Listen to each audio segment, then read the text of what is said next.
Hi there, and welcome to another Midweek Memo. I wonder how you are with flags. Flags are the thing right now.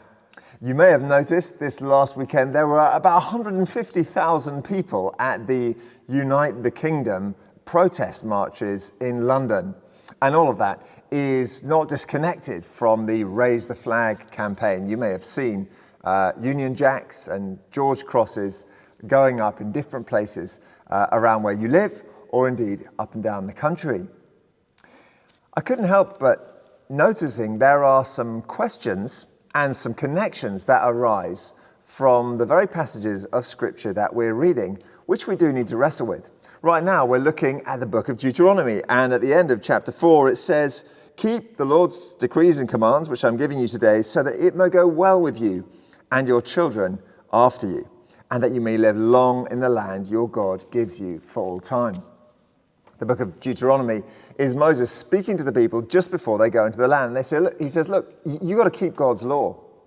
And actually, part of the message of the Unite the Kingdom campaign and a number of different people who are connected to it are, look, as a nation, we've got to get back to our Christian roots. And for at least some people who were on those marches at the weekend, for them, it's really a matter of personal faith. There were banners of Jesus is Lord and things like that. On the other hand, however, there are elements of the associations of that march, perhaps the EDF, the connection with a kind of more violent and at times even racist movement that we've seen happen in the UK, that makes many people uneasy. And as Christians, we're going to be wondering, how do all these things connect? Well, as ever, the hard thing to do in today's culture is to give a nuanced answer. It's neither this nor that. There's a mixture of thoughts that need to be brought together and synthesized here. Number one, we do live in a country that has a great Christian heritage. And actually, it's at our peril that we forget that and imagine that all the laws that we have in our country are just a matter of common sense. They're not. They come from our Christian background, and we should value that.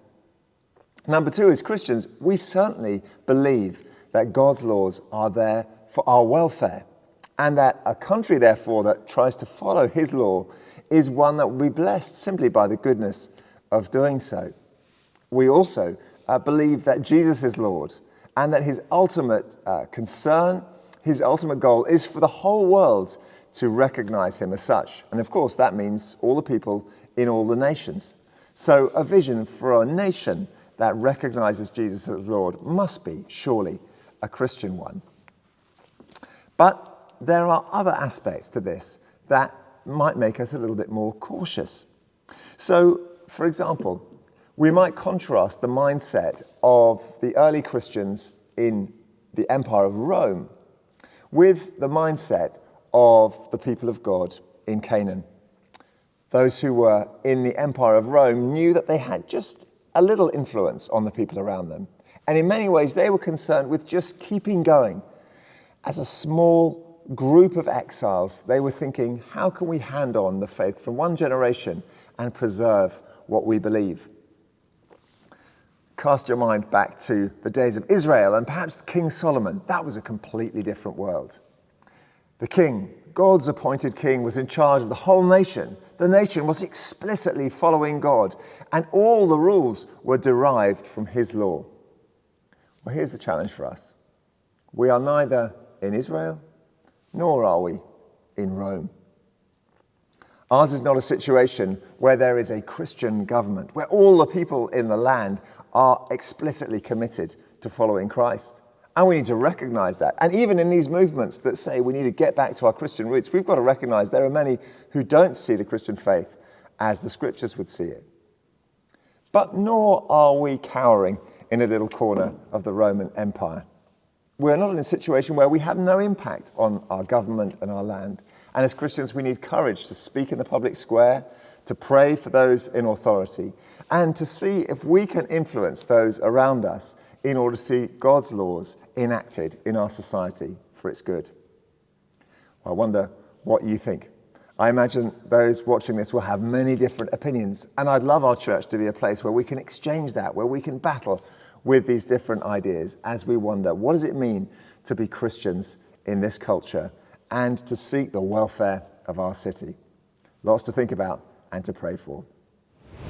3 notices to share with you. The first is about Christmas. Yes, I said the word, but we have got new plans for this year and we need to get going to be able to deliver our vision. We are hoping to do a Christmas lunch and we would love you to come and help us. Perhaps you've just got a little bit of time, an hour on Christmas Eve or even on Christmas Day. We know it's a precious time for family and many other things, but we love you to enable us to serve the people in and around us here in our community on that day. There are people who are at home alone, perhaps they're far away from family, perhaps for various reasons Christmas is a difficult time, and we think this is going to be a great way of just serving our neighbours by offering them a lovely meal and some company on that day. So do follow the link, tell us, can you help us?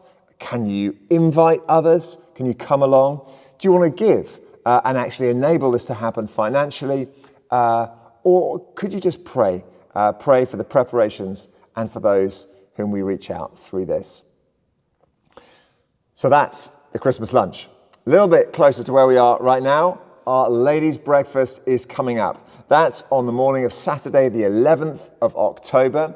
This is going to be a great occasion for the women in our congregation, and we've got Ellie Cushing coming to speak.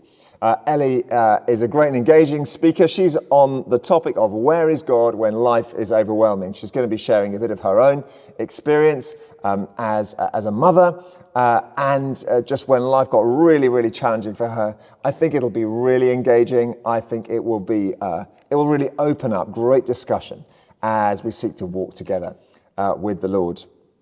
And then finally, even closer to home, we have got our Harvest Festival coming up. We would love you to come and bring things for our food bank. And on this occasion, we'd love you to bring them actually into church, because there's going to be a moment in our harvest service, not this Sunday, but the one after, where we get to take them up to the front and, as it were, enact our own little harvest festival. So please do be bearing that in mind and bring non-perishable goods to that service. Thanks for joining us.